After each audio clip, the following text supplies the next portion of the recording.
Welcome to channel of रचित classes. आज हम बात करेंगे जीएसटी के अंदर एक नया टॉपिक है जिसे कहते हैं conditions for taking input tax credit. अगर कोई भी कंपनी या फर्म है या कोई भी इंडिविजुअल पार्टनरशिप है, अगर उसको इनपुट टैक्स क्रेडिट लेना है तो बहुत सारी कंडीशन उसको सेटिस्फाई करनी पड़ेगी। अगर वो कंडीशन सेटिस्फाई कर लेता है तो उसको इनपुट टैक्स क्रेडिट मिल सकता है। तो ऐसी कौन कौन सी कंडीशंस है जो उसको सेटिस्फाई करनी पड़ेगी जिससे कि उसको क्रेडिट मिल जाए। तो सबसे पहले शुरुआत करते हैं। हमारे पास जो है कि what are the conditions for taking input tax credit, क्या कंडीशंस है। तो सबसे पहले लिखा है कि one has to satisfy the following condition. ये कंडीशन को सेटिस्फाई करनी पड़ेगी। फर्स्ट ऑफ ऑल लिखा हुआ है कि registered person input tax credit is available only to the registered person, यानी रजिस्टर्ड पर्सन को ये बेनिफिट मिलेगा। अगर आपका जीएसटी नंबर आपके पास नहीं है, यानी फिर आप, इसका मतलब ये हुआ कि आपने रजिस्टर्ड नहीं करवाया हुआ है, इसका मतलब आपने जो सामने टैक्स पे किया है वो आपको क्रेडिट नहीं मिल सकता। तो क्रेडिट लेने के लिए सबसे पहले आपको रजिस्टर करना पड़ेगा खुद को।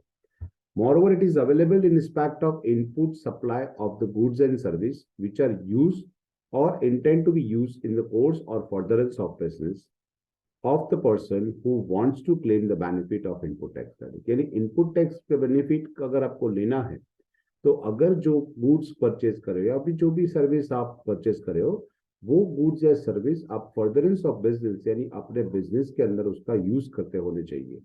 यानी आप अब जो जिस तरह का भी बिजनेस करते हो, अगर उसमें वो गुड्स या सर्विस यूज होता है और आपके बिजनेस के तहत उसका यूज किया जाता है तो उसके ऊपर आपने जो भी जीएसटी पे किया है वो आपको क्रेडिट मिल सकता है। उसके बाद लिखा है to avail the benefits of input tax credit it should be credited to electronic ledger account. यानी आपको आपके इलेक्ट्रॉनिक क्रेडिट लेजर अकाउंट के अंदर वो आपका इनपुट टैक्स क्रेडिट हो जाएगा। इसके लिए आपको जीएसटी रिटर्न्स फाइल करना होता है और ऑनलाइन जो भी एवरी मंथ हमारा होता है वो रिटर्न फाइल करोगे तो अपने आप वो क्रेडिट आपका वहां पे हो जाएगा। इसके सिवा हमारे पास है टैक्स इनवॉइस। तो टैक्स इनवॉइस क्या चीज होती है कि जब भी आप कोई इनवॉइस बनाते हो वो टैक्स इनवॉइस होना चाहिए। सो input tax credit shall be available by the registered person including the input tax service distributor. जो सर्विस डिस्ट्रीब्यूटर है उसको भी ये बेनिफिट मिलेगा on the basis of any of the following documents. आपके पास ये डॉक्यूमेंट्स होने चाहिए। पहली चीज, N invoice issued by the supplier of goods and service. आप जहां से भी माल खरीद रहे हो उसका बिल आपके पास होना चाहिए। दूसरी चीज, वो इनवॉइस जो उसके ऊपर जिसने भी इश्यू किया है, that invoice issued when the tax is payable by the registered dealer under the reverse charge mechanism. अगर रिवर्स चार्ज मैकेनिज्म है तो उसने डीलर ने पे किया है क्या नहीं पे किया है वो भी उसके अंदर मेंशन किया होना चाहिए। A debit note issued by the supplier, कि आपको जो गुड्स भेजा हुआ है उसका डेबिट नोट होना चाहिए सप्लायर ने, जिसको भी आप आज जिसके पास से भी आपने माल खरीदा है।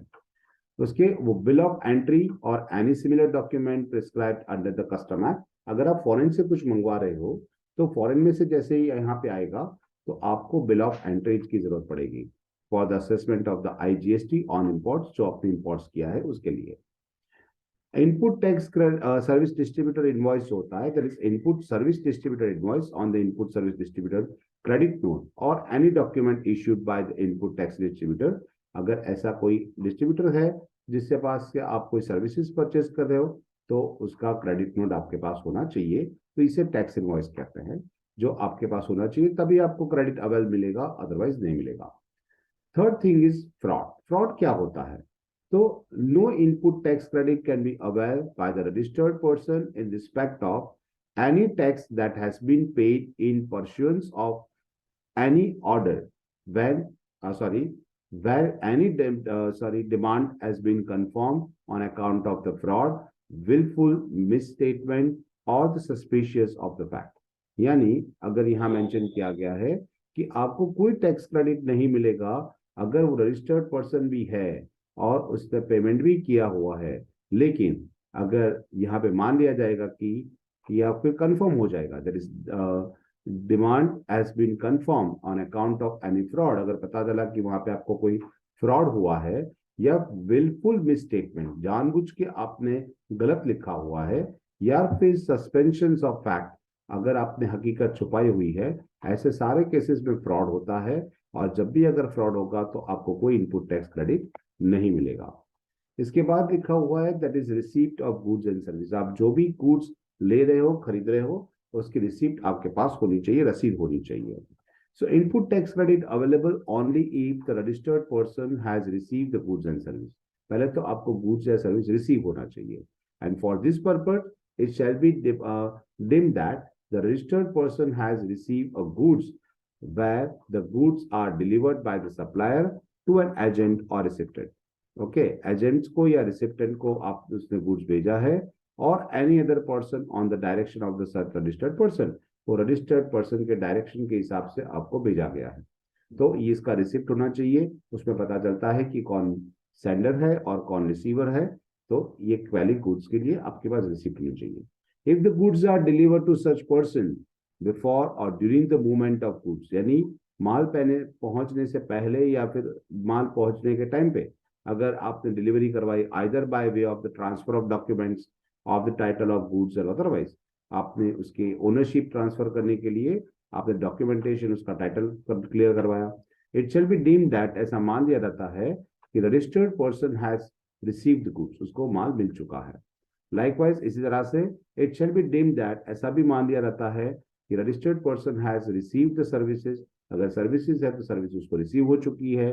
Whether service are provided by the supplier to any person on the direction of, यानी किसी के कहने पे अगर सर्विसेज दी गई है, and on the account of the such registered person, तो रजिस्टर्ड पर्सन के कहने पे अगर आपने सर्विस प्रोवाइड की है या फिर उसके कहने पे आपने गुड्स डिलीवर करवाया हुआ है, तो ऐसे केसेस के अंदर आपको इनपुट टैक्स क्रेडिट मिलेगा, अदरवाइज नहीं मिलेगा। When the such goods against the invoice are received as a lot or installment, यानी एक साथ आपने खरीदा है या फिर इंस्टॉलमेंट पे आप खरीद रहे हो, तो अगर उसका बिल आपके पास है, the registered person shall be entitled to take credit, तो वो रजिस्टर्ड पर्सन वो क्रेडिट ले पाएगा क्योंकि उसके पास रिसिप्ट है गुड्स के लिए। So receipt of the last lot और इंस्टॉलमेंट, लास्ट लॉट और इंस्टॉलमेंट का आपके पास रिसिप्ट होना जरूरी है। इनपुट टैक्स क्रेडिट तभी आपको मिल सकता है। उसके बाद है time limit to avail the input tax credit. Government ने एक टाइम लिमिट डिसाइड किया है कि वो टाइम के अंदर अंदर आप इनपुट टैक्स क्रेडिट ले सकते हो। तो उसके बारे में लिखा हुआ है that input tax credit available as soon as the goods and service are received. जैसे आपको गुड्स मिल जाता है उसके ऊपर आप आईटीसी यानी इनपुट टैक्स क्रेडिट ले सकते हो। Registered person shall not be entitlement to take the input tax credit in respect of an invoice or debit note for the supply of goods and service। यहाँ पे लिखा हुआ है कि रजिस्टर्ड पर्सन है shall not be entitled to take input credits, वो input tax credit नहीं ले सकता in respect of any invoice, कोई इनवॉइस के लिए, ओके, और उसके अगेंस्ट में या फिर गुड्स या सर्विसेज के लिए।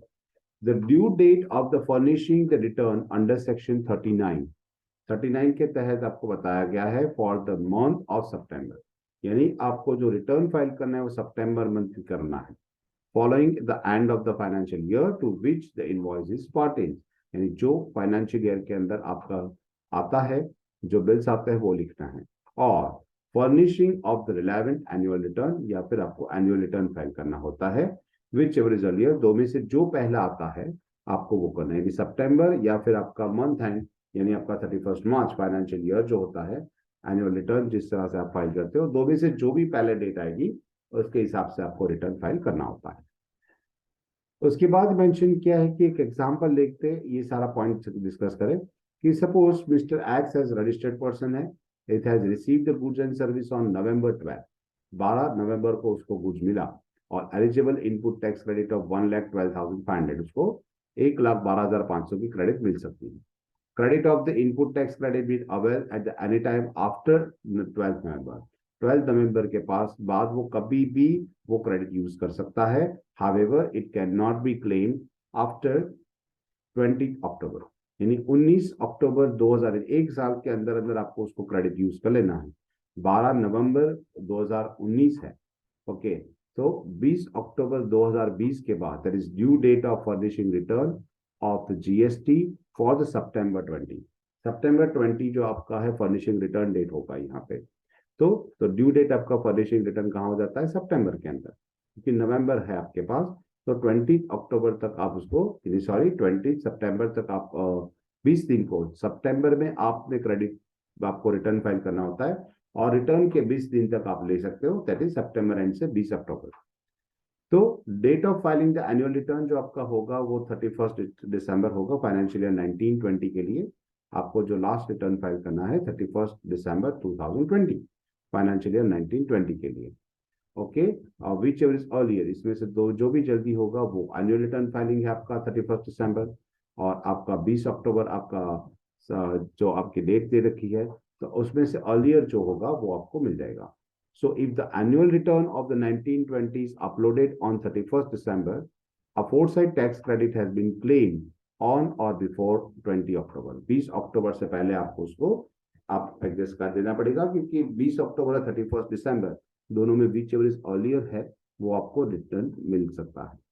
कन्वर्सली उससे अपोजिट देखा जाए तो if the annual return is uploaded on 15 अक्टूबर, अगर आप 15 अक्टूबर आपका एनुअल रिटर्न डेट है और दूसरी लिमिट आपके पास 20 अक्टूबर है, तो a foresight tax credit can be claimed on or before the 15th October। तो 15 अक्टूबर से पहले आपको वो करना होगा।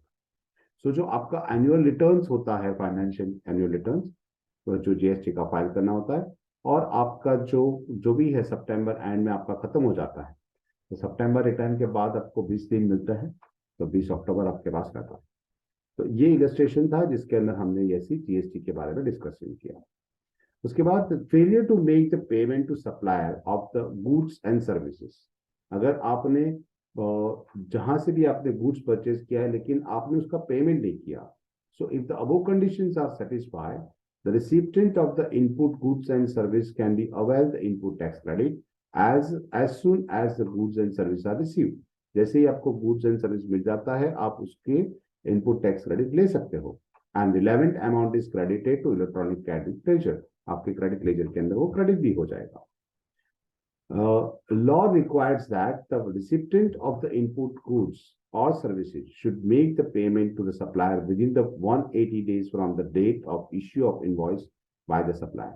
जिस दिन से आपका बिल बना है उस दिन के अंदर 6 महीने के अंदर अंदर, इसका मतलब होता है 180 दिन के अंदर अंदर आपको उसका पेमेंट करना होता है।